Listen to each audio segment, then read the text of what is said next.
warahmatullahi wabarakatuh.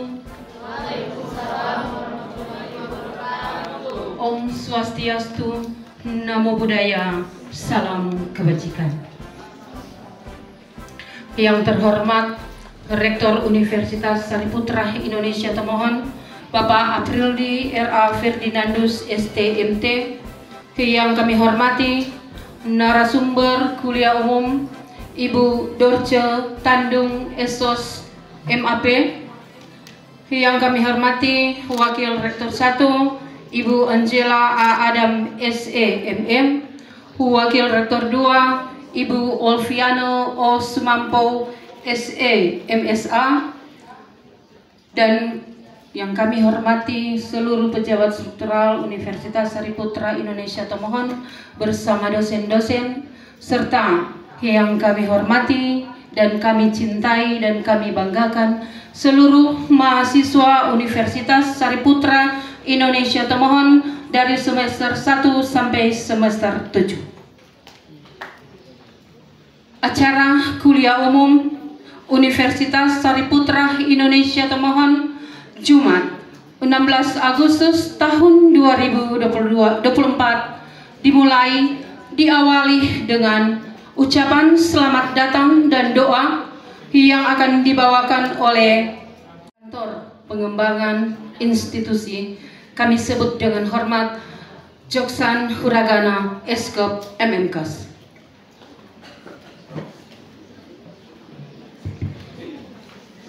Salam sejahtera bagi kita sekalian. Shalom. Assalamualaikum warahmatullahi wabarakatuh. Om Swastiastu, Namo Buddhaya, salam kebajikan. Yang kami hormati Ketua Yayasan Dharma Bakti Indonesia Tomohon, juga yang kami hormati Rektor Unsrit yang saat ini sementara mengikuti kegiatan LLDT 16 di Gorontalo. Yang kami hormati seluruh pejabat struktural yang hadir, ada WR1, kalau WR2 sementara menerima tamu juga, Bapak Ibu para dekan, Kaprodi, para dosen, beristimewa yang kami hormati, narasumber pada kuliah tamu saat ini, Ibu Dorce Tandung Esos MAP, yang kami banggakan dan kami cintai seluruh mahasiswa yang sudah hadir di ruangan ini. Pertama-tama tentunya marilah kita semua memanjatkan puji syukur kehadirat Tuhan, karena hanya tuntunan kasih dan penyertaan Tuhan di saat ini Unsrit boleh melaksanakan kuliah tamu memasuki tahun akademik 2024-2025. Tentunya atas nama pimpinan Universitas dan Yayasan Dharma Bakti Indonesia Tomohon mengucapkan selamat datang kepada narasumber kita Ibu Dorce Tandung, sudah boleh berada di Kota Tomohon di lingkungan Universitas Sariputra Indonesia Tomohon. Sekali lagi selamat datang, juga selamat datang untuk kita semua yang sudah terhadir, para pejabat struktural, dosen, dan seluruh mahasiswa. Semoga kegiatan ini boleh kita ikuti dengan seksama dan ini boleh ada manfaat untuk Universitas Sariputra Indonesia Tomohon. Bapak Ibu Saudara sekalian, mengawali seluruh rangkaian kegiatan di pagi sampai dengan siang ini, kita akan buka dengan doa. Izinkan saya berdoa sesuai keyakinan saya agama Kristen. Mari berdoa. Segala puji dan syukur kami persembahkan. Disampaikan terima kasih kepada Bapak Joksan Huragana Eskop MMKes. Menyanyikan lagu Indonesia Raya dilanjutkan dengan Mars Unsrit. Hadirin dimohon berdiri. Indonesia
Silahkan duduk. Acara selanjutnya sambutan oleh Rektor Universitas Sariputra Indonesia Tomohon diwakili oleh Wakil Rektor 1 kepada Ibu Angela A. Adam SEMM. Disilahkan.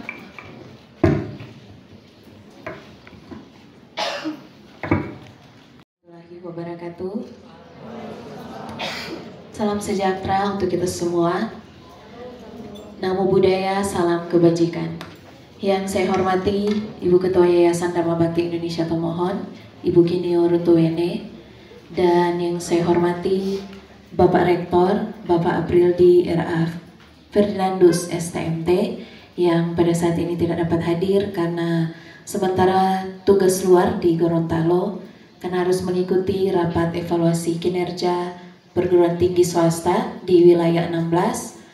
Dan yang saya hormati narasumber kita di kuliah umum semester ganjil tahun akademik 2024-2025, saya sebut dengan hormat Ibu Dorce Tandung Esos MAP. Kita bersyukur ya, beliau boleh sampai dengan selamat di tempat ini.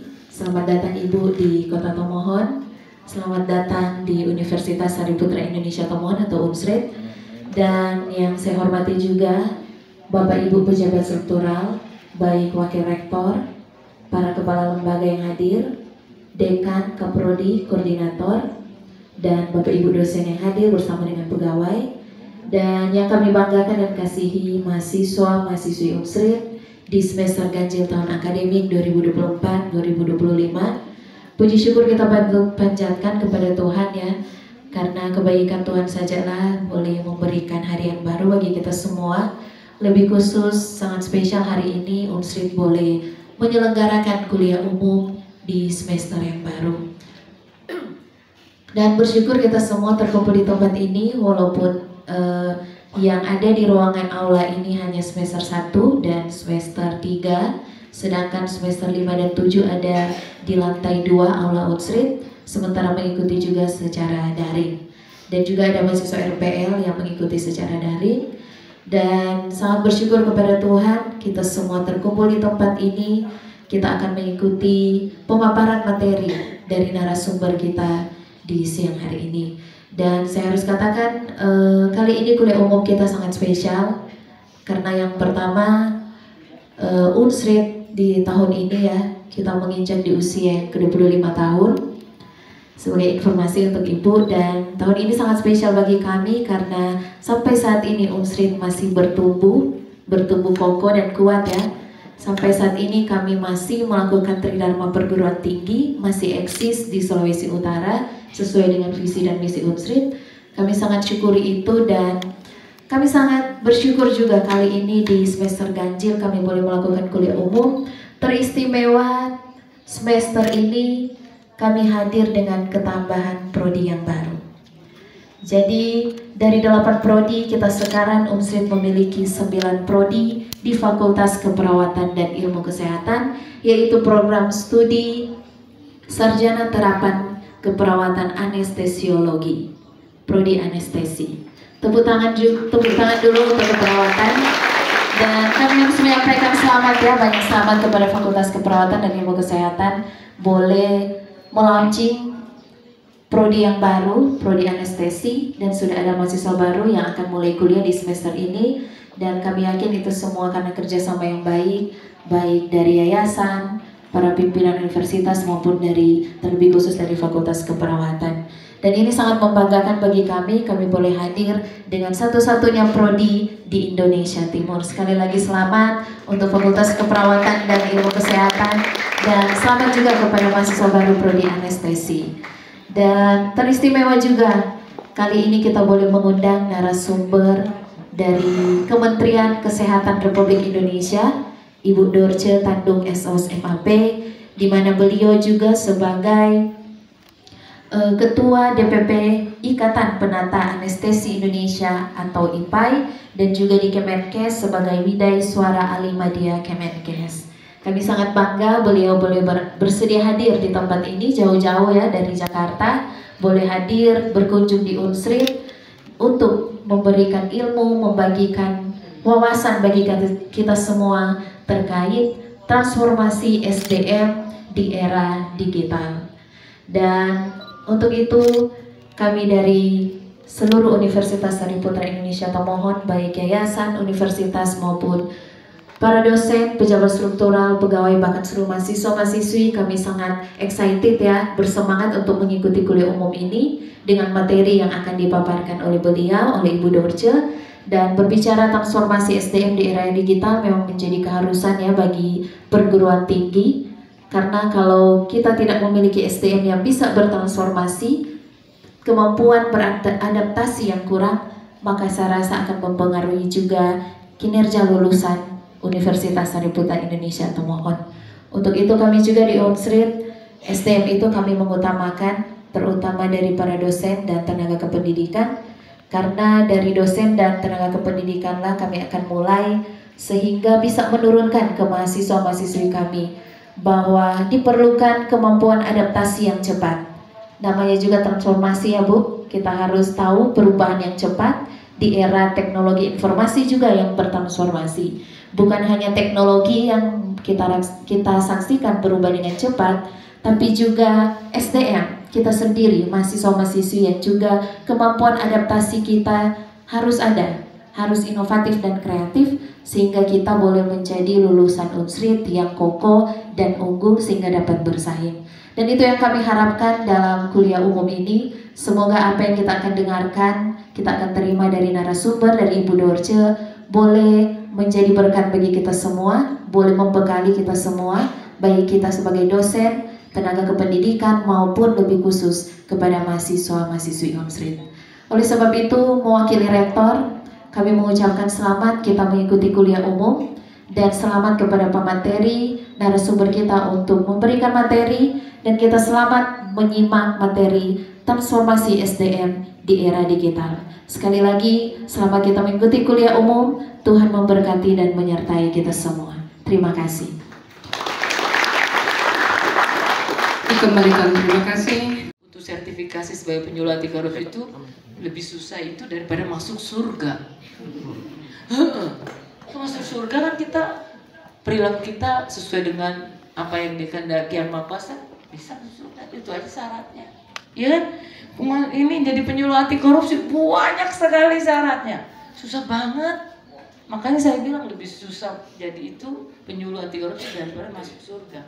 Dan di sana itu Bapak Ibu disebut perubahan orang Indonesia ini menyikapi ini kampanye anti korupsi kayak panas-panas apa teman-teman yang biasa didengar, panas-panas apa? Tai. Sampai waktu sertifikasi itu saya cari bener ayam. Iya, saya pegang dulu punya saya kan, enggak panas dia. Pas keluar dingin dan selamanya dingin. Nah, kenapa kok disebut panas-panas tai ayam? Saya cari ayam, saya pegang, pas buang air ayamnya, oh bener panas. Pas keluar pertamanya. Saya tipe orang yang suka begitu, kalau dapat sesuatu, kalau nggak membuktikan langsung saya kok penasaran. Jadi saya cari ayam, oh iya panas, tapi panasnya bentar aja. Mendingan dingin-dingin sekalian daripada panas tapi bentar aja. Nah, perubahan yang setengah-setengah tuh sama dengan panas-panas tai ayam. Itu nggak membawa dampak, nggak merubah nasib. Kalau kita mau merubah nasib dan memberi dampak, transformasi judulnya, bukan perubahan setahu saya. Dan kalau transformasi adalah totalitas perubahannya. Jadi kalau tadinya warnanya hitam jadi putih, tadinya nggak ada abu-abu. Abu-abu itu kan perpaduan hitam dan putih ya. Sebentar panas, sebentar mundur lagi. Nah itu mental teman-teman semua. Ya saya menyapanya teman-teman aja ya, gak usah Bapak Ibu ya. Nah transformasi SDM ini tentunya teman-teman kalau kita masuk ke sektor pendidikan namanya pendidikan juga, areanya dia kompetensi, ya toh? Areanya kompetensi. Saya nggak bicara SDM di luar dulu ya, bicara di dalam Unsrit dulu. Pastinya Unsrit harus mengepus dua skill di dalam. Ada hard skill, ada hard kompetensi. Nah kalau di sini ini kan kalau berbagai macam kata Bubai ini gabungan Bu Dorce. Tadi saya tanya ada berapa prodinya, ada 9 ya Bu. Semua punya hard kompetensi. Yang perawat belajar teknikal keperawatan, yang nanti jadi penata anestesi, yang lainnya punya juga hard kompetensi, tapi nggak bisa berdiri sendiri. Hard kompetensi itu pinter, tapi judulnya korupsi melulu, nyolong melulu nanti di tempat bekerjanya, itu nggak berhasil juga, itu nggak memberi dampak. Walaupun IP-nya keluar dari Unsrit dulu di tahun 2000 berapa itu teman-teman, saya kerja di Puspronakas, tadi Bu Angela bilang 15 tahun di Kuwait. Itulah saatnya Pak, saya membuat STR untuk 750 perawat di Kuwait itu yang terancam deportasi. Saya nggak tahu Bapak termasuk di dalamnya. Nah, karena ketuanya itu Ina Kuwait ya, Ina Kuwait kan, itu datang dan saya bekerja sampai jam 3 pagi membuatkan mereka Certificate of Good Standing itu loh Pak. Itu 750 orang. Nah, semua itu teman-teman SDM kesehatan ya, mereka punya hard kompetensi. Tapi kalau tidak dibarengi dengan soft kompetensi, value, nilai, nothing. Mungkin kita sering bertanya, mahasiswa itu kan sering ngedumel gini, ya susah, di Indonesia banyak orang pintar, tapi yang kurang orang tadi tuh etika gitu, punya value yang kuat, berintegritas namanya ya. Kalau di kami Kementerian Kesehatan atau ASN itu istilah yang populer adalah integritas. Jika mau ngomong apa di TV, kita harus berbuat apa di belakang TV kan sering itu yang menjadi indikator bahwa value-nya itu enggak kuat. Soft skill, hard skill harus di-drill dari entry level ini di institusi pendidikan. Kalau di sini hulunya gak kuat, nanti hilirnya juga enggak. Jadi setiap tahun dulu saya di Puspronakas mendampingi tuh Ministry of Health dari Kuwait, Ministry of Health dari Qatar, Ministry of Health dari Uni Emirat Arab, Arab Saudi. Saya dampingi pada saat interview. Pinter nih teman-teman perawat, kan banyak tuh kalau sekali begini dikumpul nih 750, nanti yang diambil kan gak banyak ya untuk job request yang mereka minta ke Kementerian Kesehatan. Itu rata-ratanya kurang di soft skill. Soft skill itu apa? Bahasa itu masuk ke dalam soft skill. Jadi kalau mau menceritakan skill, kalau ditanya, kayak orang bodoh ya, terkesan. Padahal pintar, IP-nya keluar dari Unsrit jangan sampai 3,9, tapi itu ada tuh banyak teman-teman. Ditulis di saya sampai sidak ke ini, di sini ada orang Medan, jangan tersinggung ya, ke Medan. Ada satu sekolah di Ruko, ditulis gini, menerima pendaftaran mahasiswa setiap hari kerja. Saya bingung. Ini kok setiap hari kerja nerima, padahal kurikulum itu kan sudah terstruktur ya. Iya tuh Bapak Ibu. Nah itu bagaimana caranya? Terus masuk IP-nya kan kita pertama-tama evaluasi administrasi kita 3,9, ada yang 4. Nah ini kan sama dengan menipu diri sendiri ya. Jangan sampai. Jadi Unsrit harus membuktikan bahwa kalau nilainya tinggi IP-nya, berarti anak ini, mahasiswa ini benar-benar qualified dari dalam hal hard kompetensinya dan soft skill. Kalau itu adanya, itulah mungkin yang sudah terjadi ya. Saya belum ini tapi dengar cerita, kata Bu Angela dan Bu Bai, naik kecenderungannya. Kata Bu Bai dengan semangat, orang lain menurun Bu, Unsrit naik. Kemungkinan besar transformasi ini jalan, perubahan total. Kalau enggak, itu nggak mungkin naik, pasti kecenderungannya turun. Kalau berubah total dalam rangka adaptasi kekinian, gitu loh. Nah yang berubah total apa? Tentunya nggak barang-barang mati gini ya. Karena kan kalau sumber daya, kita bicara sumber daya banyak ya. Ya ini kan semua sumber daya, tapi yang paling strategis yang disebut human capital ini adalah SDM. SDM itu bukan lagi kayak dulu ya disebut apa, dipandang sebagai alat. Makanya sekarang nggak disebut lagi human resource, tapi lebih human capital. Jadi investasi yang dimiliki oleh organisasi. Itu Bapak Ibu strategis. Karena apa? Dia mengelola sumber daya lainnya yang mati ini. Dan kalau transformasinya itu kita sebut siapa? Pasti SDM. Dan yang kedua, eranya era teknologi sekarang. Semua teman-teman ada nggak di antara kita nih yang tidak pegang HP hari ini? Nggak ada kayaknya. Ada? Nggak ada. Pasti semua punya HP kan?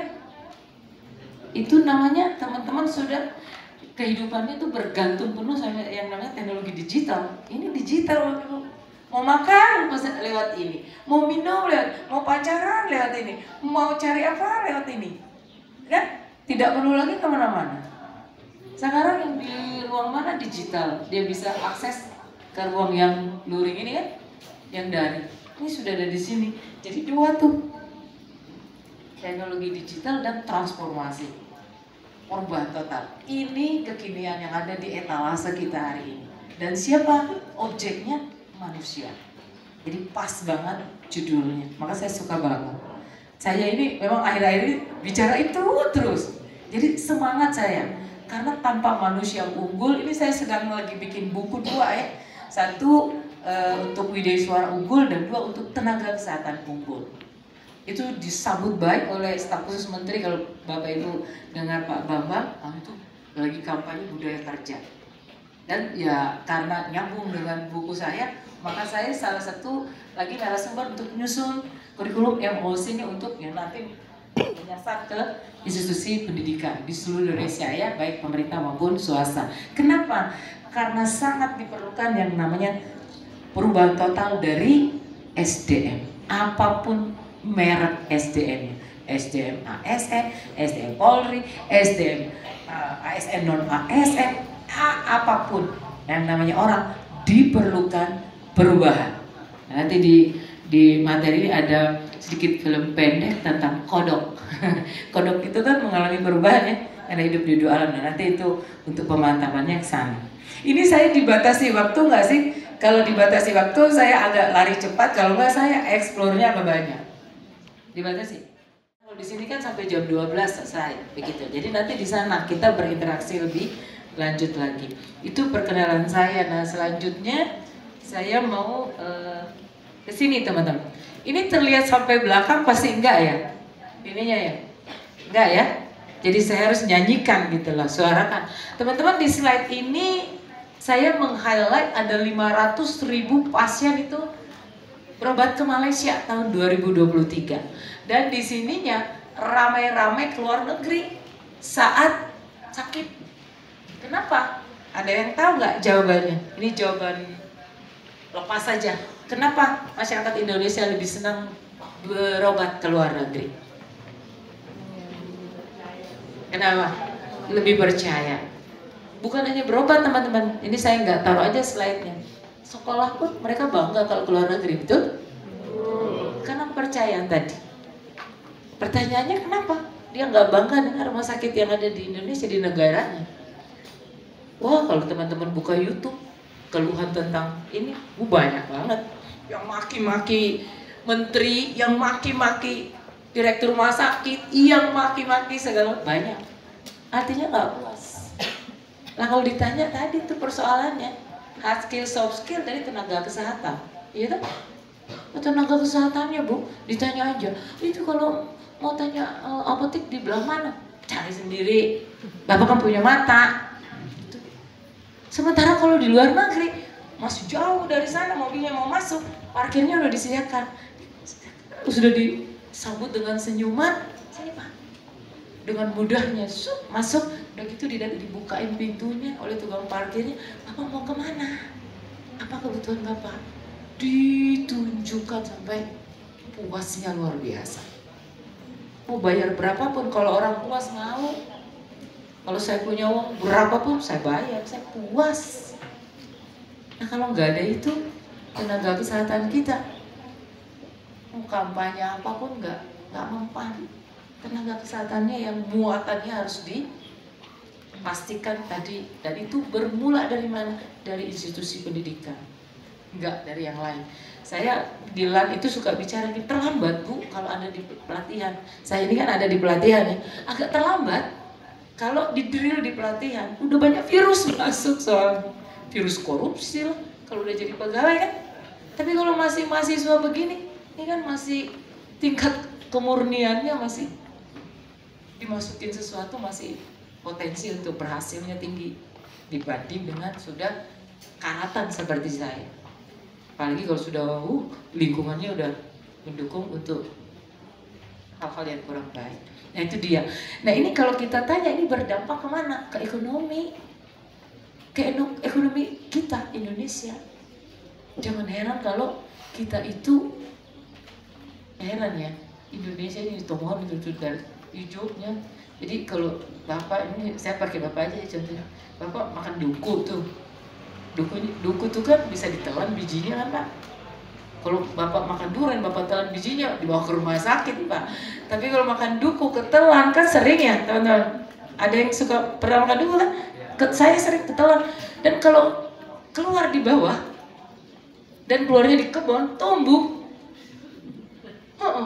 Tumbuh, artinya apa? Tanahnya subur. Belum lagi kekayaan alam kita. Tapi kita miskin aja kan? Take home pay kita, semua tenaga kesehatan, kalau saya nggak ngajar anti korupsi, saya tanya, take home pay udah memenuhi semua kebutuhan belum? Teriakannya kencang, belum. Lu jangan bilang kenapa. Ya ini karena lari ke sana, devisa. Ada juga, banyak juga yang lari ke masuk ke kita. Tapi tadi soft skillnya, integritasnya, sehingga penyalahgunaan segala macam itu terjadi. Pertanyaannya kenapa? Lagi-lagi jawabannya salah satunya institusi pendidikan bisa menjawab. Mata kita, baik kita saat belajar, saat mengajar, nanti saat praktek di fasilitas kesehatan atau dimanapun aktivitas yang kita lakukan, pada saat masuk ke ruang digital. Jadi perlakuan ruang digital dengan ruang nyata itu sama teman-teman. Kecuali yang membedakan kalau ruang digital ya masuk ke teknologinya. Di sana kita tidak ketemu langsung. Tapi kalau ketemu langsung tentunya itu juga perlu skill, perlu safety untuk melihat ini peluang atau musibah nanti yang bakal dapat kalau saya interaksi dengan Ibu Angela, kan bisa gitu. Jadi etik dan budaya itu harus ya. Yang kedua, era digital nih bukan hanya membawa tantangan tapi peluang. Jangan aku aduh sulit, mau pakai komputer sulit, bukan. Tapi ada peluangnya, mudah, faster, better, cheaper. Jadi kalau itu apa itu namanya keluhan-keluhan, ganti seperti saya dulu. Saya nggak mau. Saya lah banyak IT kok, tinggal manggil, tinggal minta. Tapi begitu saya juga mengerti ini, oh iya, saya sekarang bisa bikin konten kreasi, terus bisa bikin foto-foto dimodifikasi, jadi enak gitu loh. Hidup ini dulu saya mau hidup aja sampai 80 aja, sekarang nggak mau lagi. Saya mau hidup 1000 tahun lagi di era digital ini. Itu karena enak, faster, better, cheaper. Yang kedua harus komitmen. Jadi long life learner. Belajar itu harus seumur hidup, bukan di Unsrit doang. Keluar dari Unsrit harus tetap belajar. Anytime gitu. Jadi dimanapun kita ada, belajar. Apapun. Mau saya dijemput Bu itu di mobil aja, oh jalan pikir, oh dari dengar ceritanya, oh itu belajar. Jadi proses berpikir untuk menemukan sesuatu yang lebih baik, itu belajar. Proses perubahan perilaku dari tidak tahu, dari tidak menjadi iya. Nah kalau tidak apa tidaknya, tidak bisa, tidak tahu, tidak mampu, pokoknya tidak, itu diubah menjadi bisa. Bisa belajar, bisa ini, bisa itu belajar. Nah, terus kalau ada di depan saya sekarang, sebelum saya share dan sesudah saya share, melotot sini. Tapi pas ditanya apa yang dinyanyikan itu Bu dosen, apa ya? Itu bukan belajar, karena nggak nyerap, pasti nggak ada perubahan perilaku. Jadi yang diharapkan nyerap, lalu action, serap, action, serap, action. Saya kira itu sih, dan itu perlu komitmen untuk menjadi seseorang yang long life learner, gitu ya. Saya kira itu sih, dan ini ada quote sedikit. Nah, ini protap kalau saya ngajar training of trainer, harus selalu diakhiri dengan quote. Untuk apa? Untuk memotivasi. Katanya education doesn't change the world, education itu change the people. Nanti people-nya change the world. Jadi belajar itu bukan mengubah dunia, tapi mengubah orang, dan orang yang mengubah dunia. Benar nggak Pak Moderator? Benar nggak? Benar banget atau benar aja? Benar banget. Dan yang kedua nih, jadi dengan knowledge, dengan teman-teman punya tuh KSA, knowledge, skill, attitude, hidup itu menjadi mudah, enak banget. Mau ini syuting ada di sini, mau beli makan ada di sini, mau beli ada di sini, karena tahu menggunakannya, ya toh. Dan ya tentu pakai seni dong, ya. Jangan kalau di depannya dosen, main teknologi. Perhatiin kalau dosennya ngajar, supaya nggak dimarahin, nggak sulit. Mahasiswanya perhatiannya. Nanti kalau sudah baru manfaatkan lagi. Itu seni mengatur diri, ya, mengatur waktu. Dengan seni itu hidup menjadi indah. Kita interaksi dengan orang nyaman, enak, karena kita bisa berempati, respect terhadap siapapun sebagai partner interaksi kita. Itu yang paling penting. Lalu kemudian, dengan berjuang ini selama menjadi mahasiswa, hidup jadi bisa berarti. Kenapa? Nanti kalau udah diwisuda baru berarti. Oh iya ya, jadi selama 4 tahun tuh saya di Unsri, gile, banyak suka, dukanya. Banyak kan mana duka apa suka? Dukanya. Nah, pernah alami uang gak punya, pernah dikirimin uang kos lama, macam-macam kayak itu berjuang. Tapi hidup akan berarti dengan perjuangan, apalagi diakhiri dengan berhasil. Nanti rektornya mindahin su. Yang paling bangga siapa kalau mahasiswa berhasil? Ini bapak-bapak di depan, benar nggak? Iya, toh. Jadi itulah, demikian teman-teman yang bisa saya bagikan ya. Itu tadi akhir quote untuk memotivasi. Saya harap sih apa yang saya share ini bisa bermanfaat ya. Tapi kalau ada yang kurang berkenan, misalnya dalam sharing-sharing saya tadi ada yang kurang berkenan, saya mohon dimaafkan ya. Ada gading yang tak retak, tak ada manusia yang tidak luput dari kesalahan. Saya kira itu. Terima kasih. Dan kalau mau ada tanya jawab silakan, dan saya kembalikan ke moderator. Luar biasa. Kita beri dukungan. Ya, silakan duduk. Sekarang saya berdiri. Karena saya memindahkan papan nama ini. Saya moderator, masih moderator Bu. Nanti berikut saja yang jadi pembicara. Karena kalau bapak-bapak itu harus selalu bisa berdiri, iya toh? Dan Bapak Ibu. Yang kedua Bu, ini sudah panas. Tadi Ibu sadar panas, jadi situ dingin. Ya. Baik, luar biasa untuk materi kita di siang hari ini. Tetapi sebelum saya membuka sesi tanya jawab, saya undang semua teman-teman mahasiswa berdiri. Karena besok kita merayakan ulang tahun kemerdekaan. Berdiri semua, baru kita bagikan kemerdekaan. Merdeka 3 kali. Oh semua, ya. Supaya jam 12 begini kan sudah jam-jam ya. Merdeka 3 kali. 1, 2, 3. Merdeka! Merdeka! Merdeka! Silakan duduk. Terima kasih. Ya. Nah, untuk sesi pertanyaan kita buka untuk 3 penanya. 3 penanya, dan bagi penanya menyebutkan nama lengkap dan fakultas mana dan semester berapa supaya jelas. Oh ini masih semester 1, sudah semester 7. Dibuka kesempatan untuk 3 penanya, dan bagi yang penanya untuk silakan datang di depan. Iya, yang dari yang ikut daring juga dibuka kesempatan ya.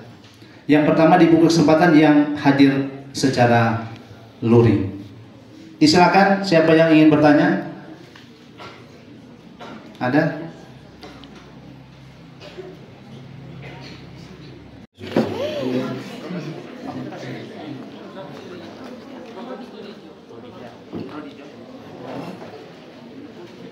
Selamat siang, Shalom. Perkenalkan, nama saya Tamariska Rebeka Sitinjak dari program studi keperawatan semester 1. Ingin bertanya, menurut Ibu, apa ancaman negatif teknologi atau digitalisasi terhadap sistem pendidikan yang ada di Indonesia? Terima kasih. Apa ancaman negatif teknologi atau digitalisasi terhadap sistem pendidikan? Ya, terima kasih.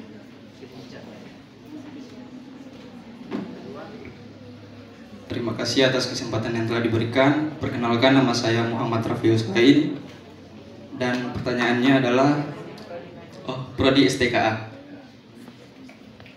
Bagaimana transformasi digital mempengaruhi manajemen risiko dan keselamatan pasien dalam praktik anestesi? Terima kasih. Mempengaruhi keselamatan pasien dan dalam praktik anestesi.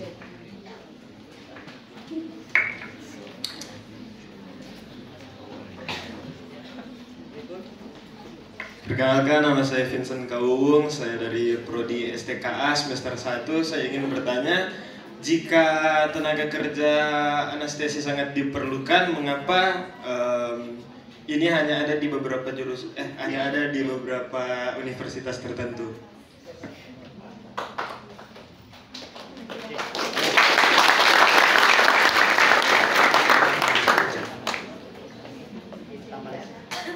Disilakan dulu, terima kasih. Ya, luar biasa penanya-penanya ini dari namanya Sitinjak, ya, kemudian Muhammad Tamariska. Kalau yang kedua tadi Muhammad Hussein dari STK juga, kemudian Vincent Kauwung. Kayaknya Sitinjak ini satu dari Medan sana mungkin. Ya, mungkin ya. Ya, silakan Bu untuk menjawab. Iya, luar biasa ya. Ini saya apresiasi pertanyaannya bagus-bagus. Ini bukti bahwa critical thinkingnya jalan. Dan kedua, berani. Jadi calon pemimpin itu kelihatan dari saat seperti ini. Berani pasti. Berani menyampaikan pendapat. Dan ini saya apresiasi. Pertama-tama dari Mbak Tamara ya, luar biasa pertanyaannya apa? Ancaman teknologi untuk sistem pendidikan di Indonesia. Teknologi ini kan tadi diadakan untuk 3 tadi, faster, better, cheaper.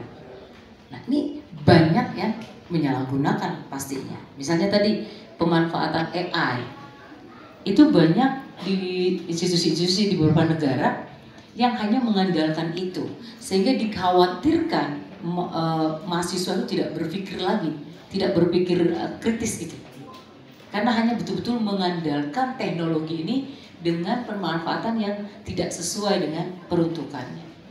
Harusnya kan dia memudahkan kita, tapi bukan menggantikan kita berpikir. Nah, itu yang harus dibekali. Itu ini yang menjadi visi Kominfo untuk meliterasi digital dari semua tenaga pendidik dan tenaga kependidikan, sehingga bisa mengecek.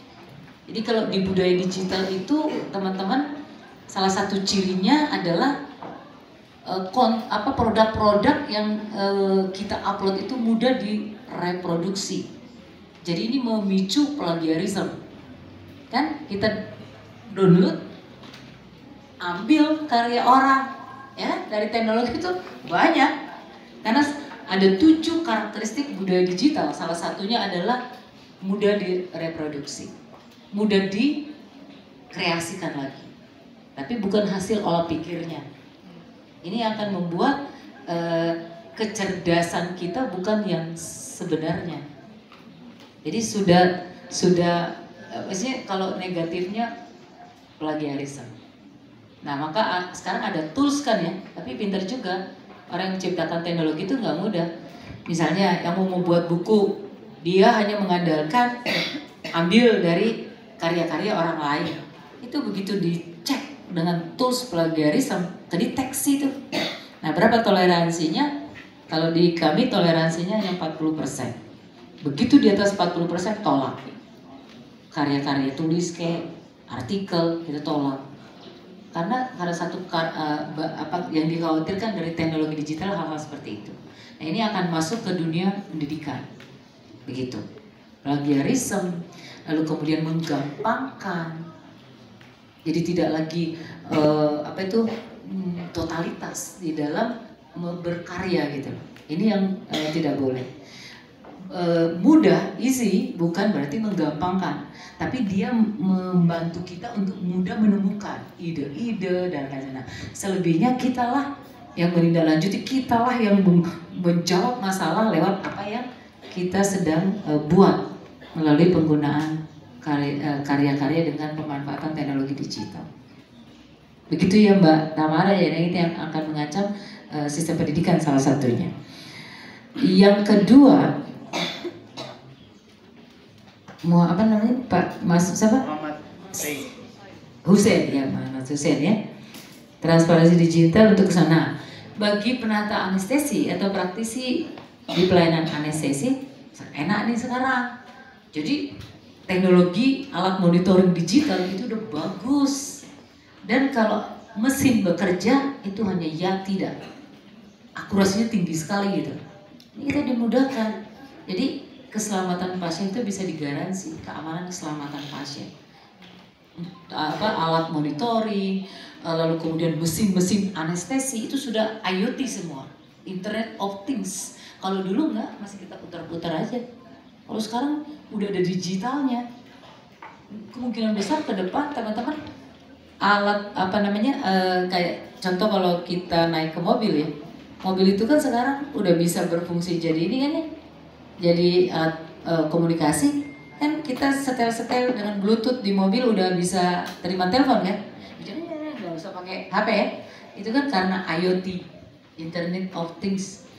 Nah di mesin monitor nanti, mesin anestesi atau tools lainnya yang digunakan di dalam praktik pelayanan anestesi itu akan berbasis IoT dengan digitalisasi.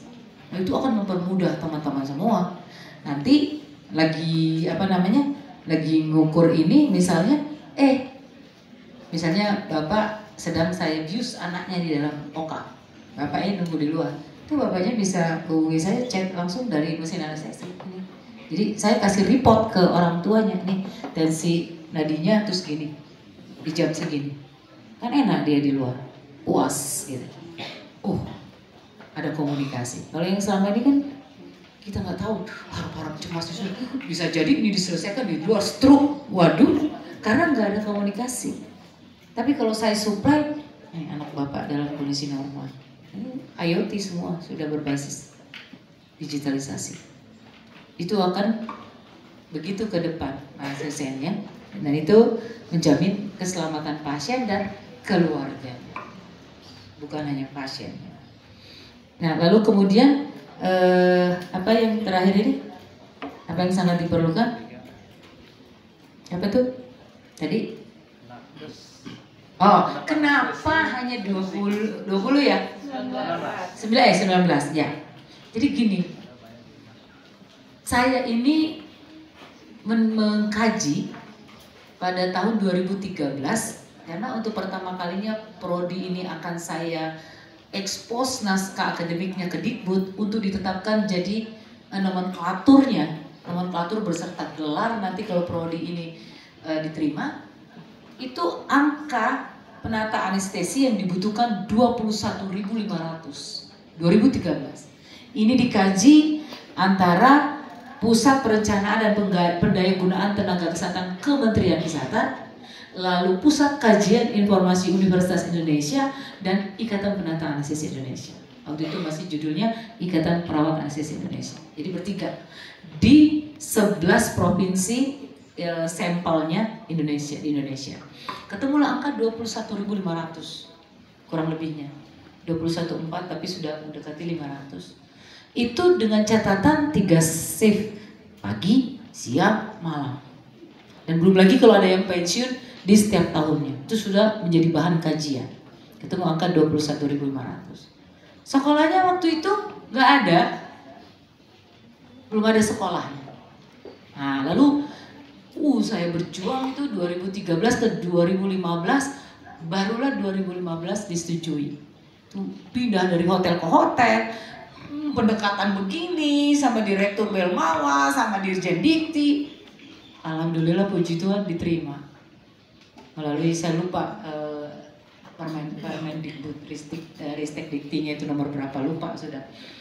Tapi diterima. Nah setelah itu saya minta lah pertama-tama ITKS Bali karena saya udah kenal dengan pemiliknya. Dan Jogja ada 4 yang bersamaan mengajukan izin operasional. Karena pesannya kepala badan saya itu kerjasama dengan institusi pendidikan yang potensial. Karena untuk melahirkan penata anestesi yang kompeten cabut nyawa, Bu, nggak bisa sekolah ece-ece, nggak bisa teman-teman sekolah asal sekolah gitu loh. Apalagi sekolah tidak ijazah Anda gitu kan, nggak bisa sekolah yang begitu. Jadi saya betul-betul untuk supaya ini di approval ke Dikti waktu itu di pedoman Silem Kerma itu untuk izin operasional ada rekomendasi organisasi profesi syaratnya. Jadi saya untuk mengeluarkan rekomendasi saya seleksi betul keberadaan institusi itu. Dan ada 5. Dari 5-nya hanya 1 doang yang diizinkan di tahun 2017. Berjuangnya lama. Saya bolak-balik ke Dikbud. Lalu kemudian disusullah berikutnya institusi lain. Nah, waktu udah 5 jumlahnya, ini sudah terbentuk Aibkani. Apa pesannya Aibkani sama saya? Bu, dan itu banyakan swasta ya, dari 5, 4 swasta, 1 negeri. Bu, janganlah terlalu banyak institusinya. Karena kan kalau makin banyak, tentu peluangnya makin dapat mahasiswa makin bersaing ya. Yang kedua, saya berpikir dari sisi organisasi profesi. Teman-teman, saya mau tanya nih mahasiswa, coba tunjukkan ke critical thinkingnya. Kalau ada kebutuhan, ini demand ya, kita sebutnya ada demand 21.500, sementara supply-nya hanya 1.000 per tahun. Kira-kira barang itu barang mahal, barang mewah atau barang murahan? Barang apa? Mahal. Jadi yang tanya pertanyaan ketiga ini, saya juga nggak mau penata anestesi itu barang murahan. Saya nggak bilang yang lain tenaga kesehatan lain barang murahan. Tetapi saat itu saya membenchmark ke sekolah bidan dan perawat. Itu tumbuh jamur di musim hujan, betul-betul. Hampir di ruko-ruko aja ada ribuan. Dan saya saat itu sedang duduk juga sebagai panitia uji kompetensi. Itu waduh, kualitasnya saya agak ragu. Nah, saya betul-betul kerjasama dengan Aibkani. Tolong penata anestesi yang lahir itu ke dunia nyata barang mahal dia. Di Poltekkes Jogja dan di Universitas Baitur Rahman Padang, 6 bulan sebelum lulus, Direktur SDM rumah sakit udah datang ngetek. Tahu ya ngetek ya? Ngetek itu pesen. Jadi kalau kita ke restoran kan, teman-teman kalau lihat restoran itu antri panjang, dia nggak mau pilih walaupun antrinya panjang, tetap bertahan di situ. Kira-kira di dalamnya makanannya enak apa enggak? Enak banget pasti. Dan itu di Poltekkes tuh waktu saya hadir di wisuda pertama kan, sekalian pembekalan gini juga, semua mahasiswa itu udah kayak PD-nya, PD abis. Bu, saya udah dipesan Bu sama rumah sakit ini. Bu, udah nggak tersisa lagi. Padahal belum lulus, masih 6 bulan. Itu tandanya barang mahal. Harusnya sih kita bangga ya jadi barang mahal ya. Itu. Bukan tidak banyak sekali institusi itu yang telepon saya. Hampir semua provinsi, bahkan Maluku itu, Maluku Utara, Maluku aja. Dia mau terus sampai ke dokter anestesi. Bu, dokter ini gimana sih? Makassar, yang notabene tempat kelahiran saya. Itu gimana sih Bu Dorce ini? Itu kan kampungnya Bu Dorce, masa? Lah, saya bilang kalau belum masuk kriteria saya juga nggak mau. Ada 5 tuh di Makassar. Saya komunikasi juga dengan kelembagaan Dikbud. Pak, kalau memang nggak usah. Jangan dipaksakan, karena pesan pimpinan harus yang potensial untuk bisa jadi tenaga kesehatan yang punya kompeten dalam cabut nyawa, nggak sembarangan. Nah, karena pernah ada kejadian teman-teman. Jadi sebelum ini jadi STKA, itu kan izinnya adalah izin keperawatan. Itu ada di 2 institusi, di Poltekkes Jogja dan di Universitas Bakti Kencana. Dia masih Stikas Bakti Kencana. Lulusannya kerja di Rumah Sakit Muhammadiyah Palembang. Nah, di situ dokter anestesinya ini ada tentara namanya Dokter Jumbo, udah pensiun. Nah, di situ dikaryakan di Rumah Sakit Muhammadiyah Palembang. Itu waktu beliau masih aktif menjabat ketua Perdatin, saya sering komunikasi. Halus orangnya, ngomongnya halus. Tetapi waktu dia di Muhammadiyah, dia telepon saya cepat-cepat angkat karena Dokter Jumbo. Halo dok, apa kabar? Langsung bilang begini, Bu Dorce, dengan suara tinggi, Bu Dorce, tolong dikontrol pendidikan. Dok, ada apa? Ini anggotanya Bu Dorce di rumah sakit ini goblok. Dia ngomong begitu, oh kaget saya. Aduh, kenapa dok? Emang kenapa? Nah, mau tahu teman-teman, kenapa? Ada pasien bayi, anak-anak bayi lah, bayi 2 tahun, gemuk, diinfus. Nah kan kalau dokter anestesi kan gitu, jaga ya, penanganan anestesi, saya mau ke sebelah, karena di sebelah ada pasien lagi. Ini ditinggal, tunggu dokter bedah datang untuk membedah. Mungkin, ya kemungkinan dugaan saya dosisnya kurang, sehingga anak ini bergerak, copot infusnya. Mau tahu tuh penata anestesinya apa yang lakukan? Teriak, tolong, tolong, infusnya doang, bukan kardiak arrest. Kalau kardiak arrest baru tolong ya, ilmunya kan gitu. Infusnya doang, dia udah nggak bisa atasi. Itu makanya sebutannya goblok. Nah yang malu kan saya. Itu belum jadi STKA, jangan bilang saya nggak berjuang untuk yang itu yang sebelumnya. Saya berjuang untuk STKA, maka saya berjuang habis untuk STKA dengan formula yang baik itu, yang sesuai dengan kebutuhan. Nah itu makanya Mas Amin ya siapa? Yang ketiga tadi? Vincent. Mas Vincent gak gampang. Yang minat banyak, tapi gak gampang. Prodi STK itu lahir di institusi yang sembarangan, gak bisa. Jadi kalau teman-teman ini Unsrit dapat peluang, itu anugerah ya. Yang kedua, kalau teman-teman mahasiswa masuk ke sini, itu juga anugerah besar. Jadi jaga anugerah itu dan amanah, tanggung jawab. Jadi kuliah benar, supaya lahir menjadi penata anestesi yang kompeten. Infus doang nggak bisa, gimana mau menyelamatkan nyawa orang? Gitu. Ya teman-teman ya Vincent ya, jadi itu jawaban saya ya. Oke, itu aja. Terima kasih. Terima kasih. Sebenarnya masih banyak yang mungkin saya ingin bertanya, tapi kita dibatasi juga dengan waktu. Maka untuk kuliah perdana kita kali ini dicukupkan. Di online saya sudah cek, tidak ada yang bertanya, makanya saya langsung tutup. Ya. Jadi terima kasih untuk semua, dan melalui tema transformasi sumber daya manusia di era digital, saya mengambil sedikit kesimpulan, walaupun tadi sudah banyak kesimpulan dari Ibu, bahwa seseorang untuk maju atau berkompetisi harus diperlukan sumber daya yang memiliki hard dan soft kompetensi, sehingga dia dapat berkompetisi dimanapun dia berada, lebih khusus di era digital ini. Dan saya akan menutup sebuah pantun sebelum menutup ya. Makan salak buahnya tunggal. Salak dibeli di pasar Brastagi. Jika terdapat salah dan kata yang janggal, mohon maafkan sepenuh hati. Saya Joli Ponamon dan mengembalikan ke Ibu Rika. Terima kasih Ibu Dorce, Tandung Esos MAP yang begitu luar biasa untuk kita di Sivitas Akademi Unsrit Tomohon. Selamat siang.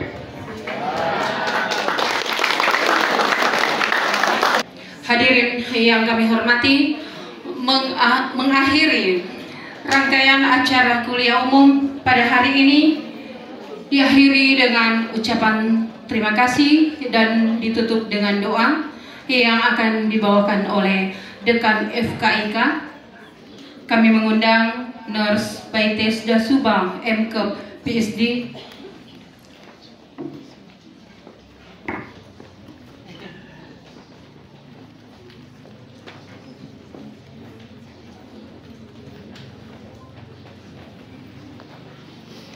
Shalom. Assalamualaikum warahmatullahi wabarakatuh.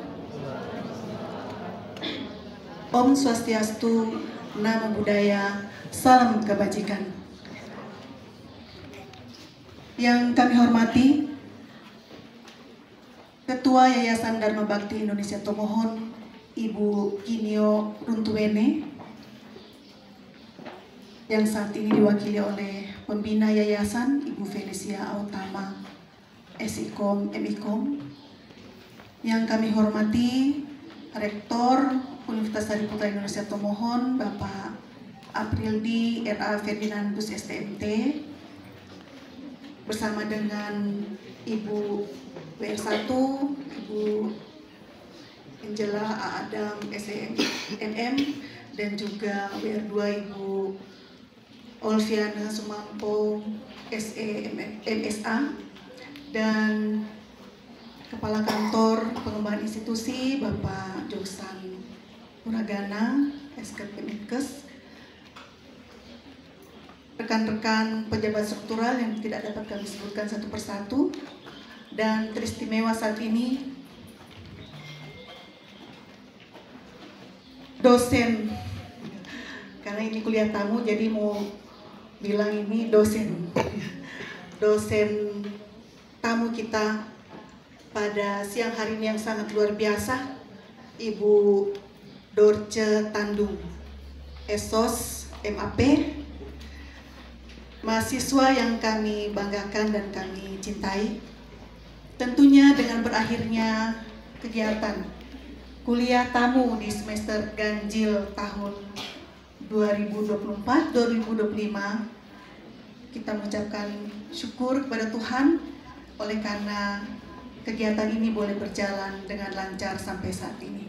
Dan tentunya kita sangat berbangga, ya, berbahagia, bersukacita oleh karena pada saat ini kita kedatangan dosen tamu yang merupakan Widya Iswara, ahli media Kementerian Kesehatan Republik Indonesia, sekaligus juga sebagai Ketua Umum atau Ketua DPP Ikatan Penata Anestesi Indonesia, dengan waktunya yang sangat sebenarnya sibuk sekali ya beliau.